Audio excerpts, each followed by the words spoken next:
கட்சியினுடைய ஸ்தாபன தினம் 1980ஆம் ஆண்டு இதே ஏப்ரல் 6ஆம் நாள் தான் ஜனதா கட்சி, பாரதிய ஜனதா கட்சி உருவானது. ஜனசங்கத்திலிருந்து பாரதிய ஜனதா கட்சியாக மாறியது. அப்பொழுது பாரதிய ஜனதா கட்சிக்கு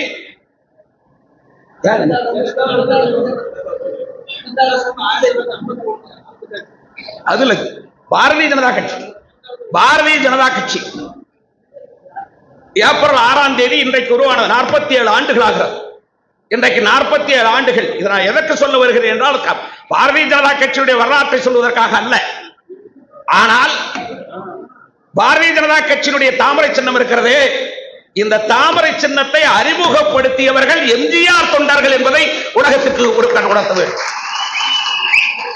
1972ஆம் ஆண்டு அக்டோபர் திங்கள் 10ஆம் நாள் எம்ஜிஆர் அவர்கள் திராவிட முன்னேற்ற கழகத்திலிருந்து வெளியேற்றப்படுகிறார். அவர் இயக்கத்தை அக்டோபர் 17ஆம் தேதி அனைத்து இந்திய அண்ணா திராவிட முன்னேற்ற கழகம் என்று தொடங்குகிறார். இடையிலே இருந்த அந்த 7 நாட்கள் நாடு முழுவதும் எம்ஜிஆர் மன்றங்கள், ஒவ்வொரு மன்றத்திலேயும் அவர்கள் ஏற்றிய கொடி தாமரை கொடி. எப்பொழுது 1972ஆம் ஆண்டு அக்டோபர் 10ஆம் தேதியிலிருந்து 17ஆம் தேதி வரை நாடு முழுவதும் எம்ஜிஆருடைய கொடி பறந்தது என்றால் அது தாமரை கொடி பறந்தது. ஆக இந்த தாமரை சின்னம் என்பது எம்ஜிஆரின் சின்னம், மறந்து விடாதீர்கள்.